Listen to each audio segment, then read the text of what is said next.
You went to the plug behind my back. We told you we wanted to run our business our way. I completely destroyed my business in the process. 90% of what I move is through you. We know that, but this country is big enough for all of us. And most of our business is coming from other cities anyway. St. Louis, Little Rock. My expansion idea. Which we make it happen. We understand your position. And we agreed to give you one LA territory of your choice. Inglewood, Compton, whatever.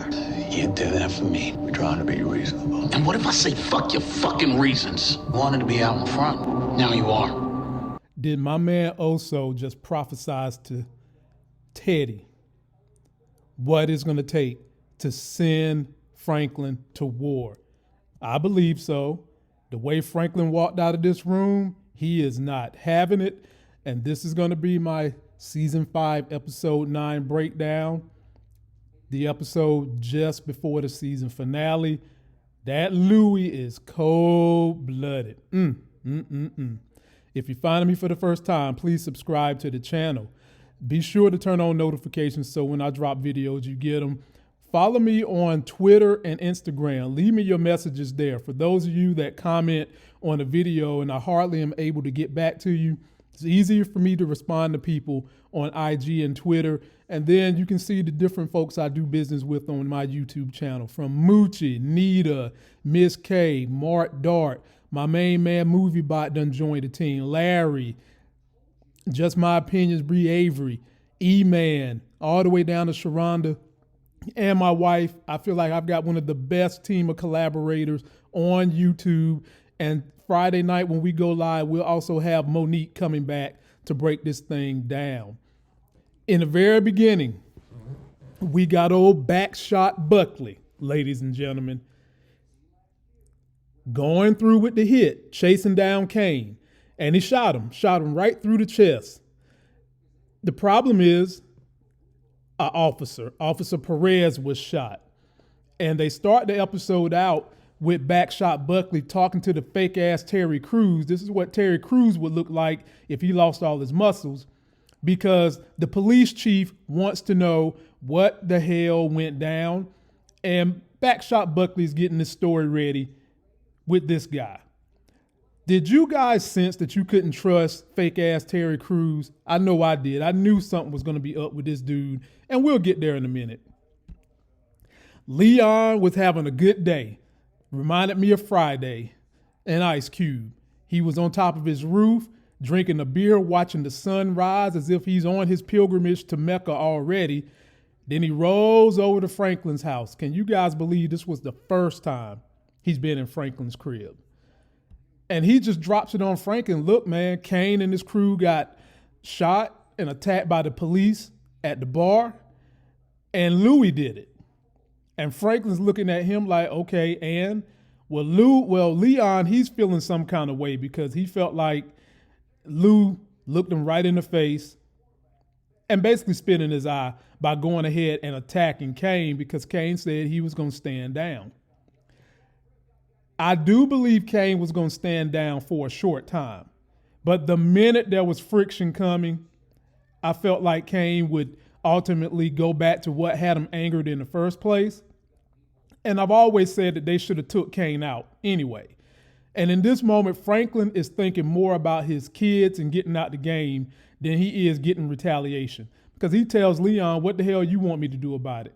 I can't control Lou, nor can I control you.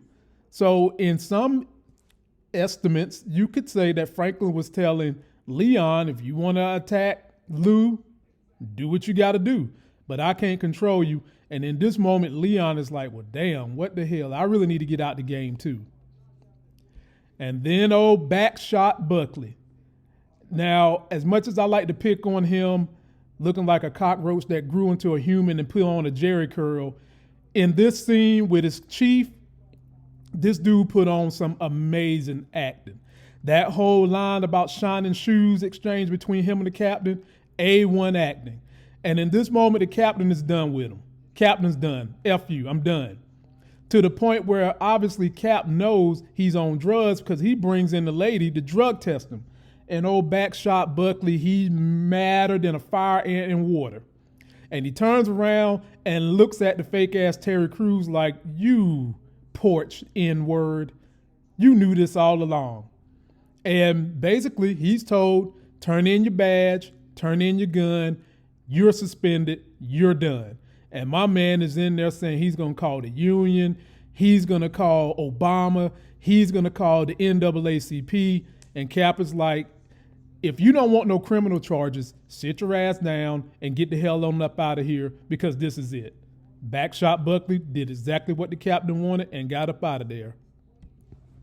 Cuban National done went and shaved his beard, looking like the Michelin Man. And he's talking to Sissy. And right now, Sissy wants some answers. She's like, bro, I done everything you wanted except give up my son. And what the hell have you done for me lately? UPS been doing more for me than what you've done. And I'll give him credit. He actually admitted that, he's been dropping the ball a little bit, but he's still basically telling Sissy, you only got 2 answers and neither one of them are good. And if you don't want me to put you back in Cuba, I'm going to need you to do a little bit more help. And I like how Sissy turned the tables on him. Bruh, you was at the wedding. You had Teddy's gun runner and Teddy's drug trafficker right there. And what the hell is you going to do? And he tells her, you know what? I'm going to take this intel and I'm going to get something for you. And we're going to make things happen. We get Teddy meeting up with Avi. And I knew Avi would like Parissa if he ever seen her. And I could even see a situation where Parissa might get off Teddy to get on Avi. Avi's old school. He's charming. He's got money. He's got a little bit of power. And Teddy's basically telling Avi, look, man, I'm going to be having 3 to 6 times the shipment of guns. And I need you to get this done for me in 90 days. Can you get me the money? Can you handle the guns? Avi's like, sure. But what's more important to Avi, he wants a long-term relationship with Teddy. And I'm not sure if Teddy's going to be able to provide that for him, because remember, ladies and gentlemen, Teddy is thinking about escaping. So it could be that he's setting Avi up to get caught with all this stuff, and then he's going to run, keep heat off himself. Post me your comments on how you think things is going to end with Teddy and Avi. Then we get Leon meeting up with some of Kane's crew in the hospital, letting them know, I don't know what happened. I don't know how the hell this happened. And then we find out Kane, he's going to be the Rojas of Snowfall season 6. My man is going to never walk again. Bullets went through his spine. He's done. And he's going to be on the warpath. And they leave you with a cliffhanger on if Leon was going to tell this brother who actually called the hit in on Kane. And we later find out Leon ain't do nothing. Then we go to Backshot Buckley, who's at the crib with his baby mama and his kids. And he is as high as a kite. Dude is stressed. He's upset. He done lost his job. He wants to see his kids. And I don't know why dudes, when they get really, really stressed out, we want to go see our kids when we intoxicated, high, drunk, whatever. Baby mama's like, hell to the no, I ain't letting you see your kid like this. And if you don't get your ass up out of here, you won't never see him again. And he got up out of there, but he wasn't happy. He was sounding like Tyrese again from Baby Boy. I want to see my son. I want to see my son. Then Leon, he goes and he confronts Lou. Now, ladies and gentlemen, Lou is making cold, calculated moves, but in this game, that's exactly what the hell you're supposed to do. And it would have been all good had she actually killed Kane. Kane is not dead, and he's definitely not going to go anywhere at this point. And I agree that she should have took him out for all the reasons she mentioned in this sequence. She's been through a whole lot of shit, and what she talked about she went through in this moment was a lot of what she was saying in her poem last week with Unc. But right now, young Leon can't understand why she did it, because he's thinking word is bond.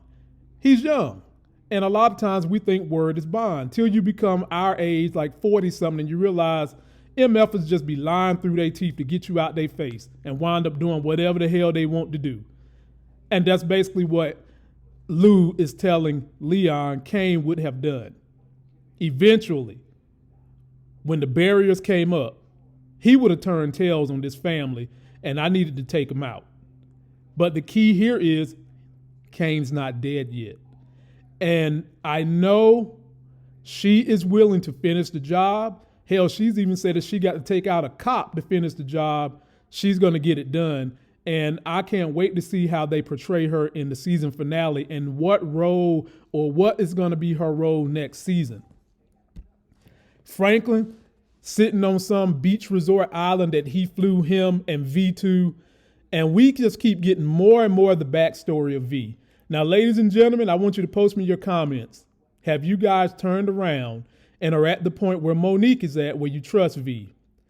I have done a complete 360. I think we can trust V.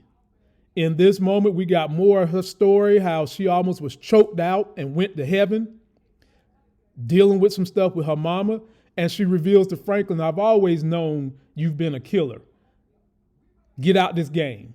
Franklin is looking at her like, I want to get out, but what if it's too late? Well, I know what she's thinking. It might not be too late for you, but I'm out. If you want to get your hands on this baby and you don't want me to run away with the money you done signed over for me and this baby, you better find a way to get out that game. Then we get a meet up with Lou and Teddy. Teddy's paranoid. He don't want to see Lou come here no more unless it's with Unc. And he's blaming Franklin for this, of course. And Lou is giving him the sinister look like, bro, you don't tell me what to do. But in this instance, what case does Lou have? This is one man she's going to have to listen to because he controls her purse strings until she makes enough money she feel like she can get out the game. But a very, very telling scene was when my man Oso gave Teddy a piece of his mind and said, you sure you want to be doing this? You about to start a blood feud.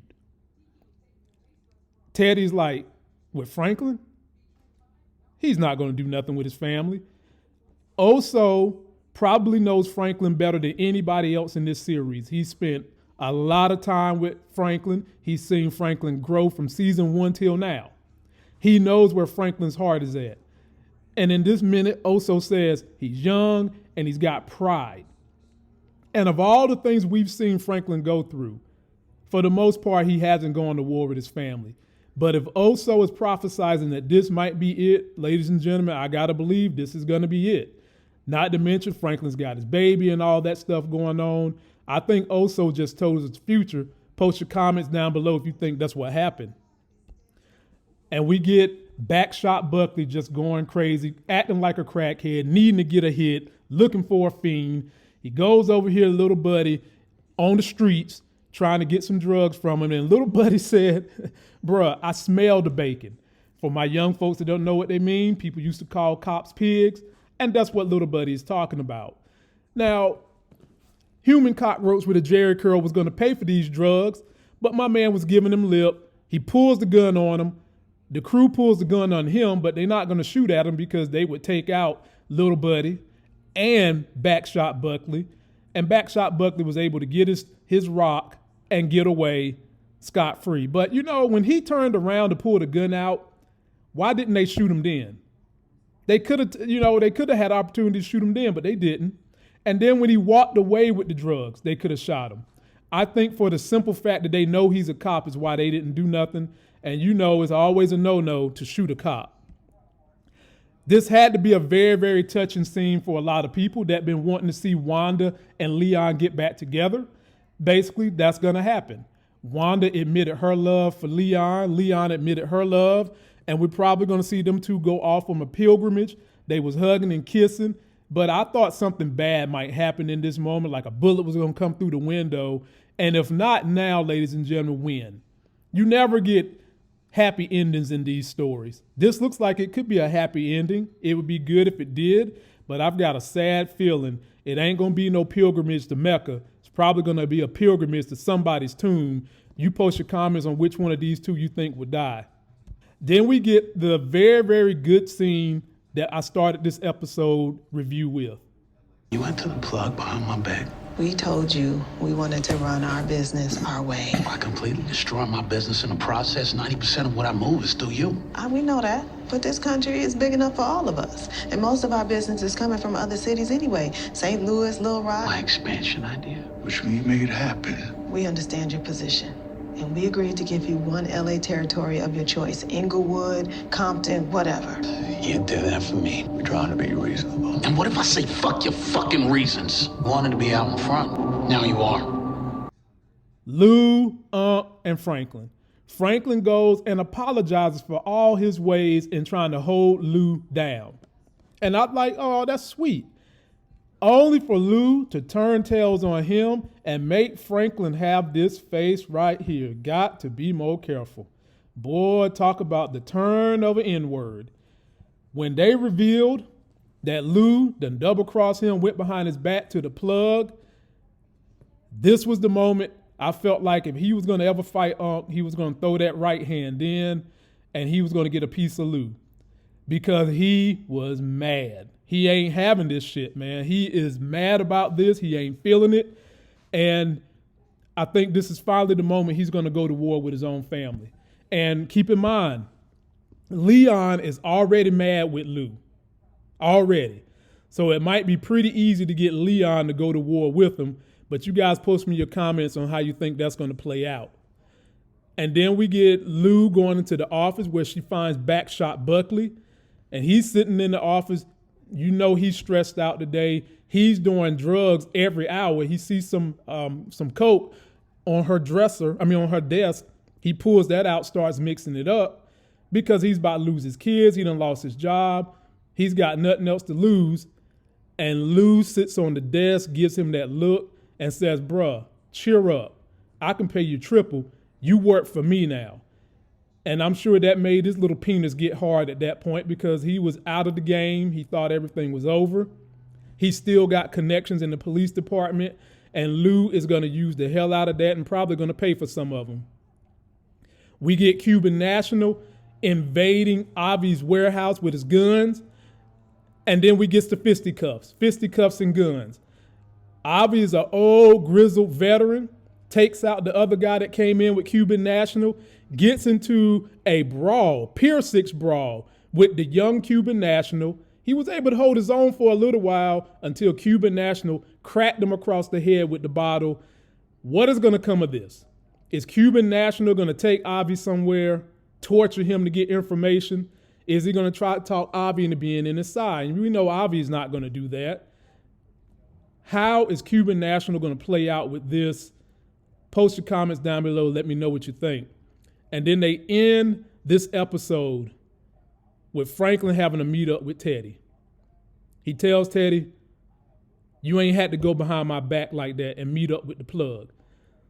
You know, I think in this moment, Franklin is not too mad with Teddy because he says business is business. But what we see right here is the culmination of two people who've outgrown each other and can't trust each other anymore. Basically, Teddy mentioned he can't trust Franklin no more when he met up with Lou. And now Frank is letting Teddy know, I can't trust you no more, to the point I'm getting out this game. It's all for you, my man. And they left with a respect for each other by shaking hands. But is that real, ladies and gentlemen? Is that real? Because we know Teddy has got an ultimate plan. Don't forget about little buddy that's going to be able to get him checks and passports and all that shit for his escape plan. Is he still going to try to throw Franklin under the bus? I do believe Franklin legitimately wants to just end it. He ain't got no animosity left toward Teddy. He's not going to try to do anything to Teddy. But can we say the same thing about Teddy?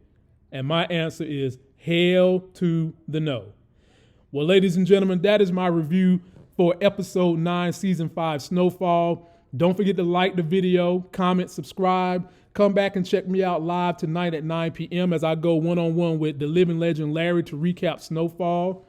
I'll be back Friday night with a crew that's going to recap Snowfall. And anytime you want to catch up with me, you got questions, comments, anything you want to say, and you don't catch me on the video, just hit me on IG or Twitter with a DM. Till that next sex is hell video. I'll see you.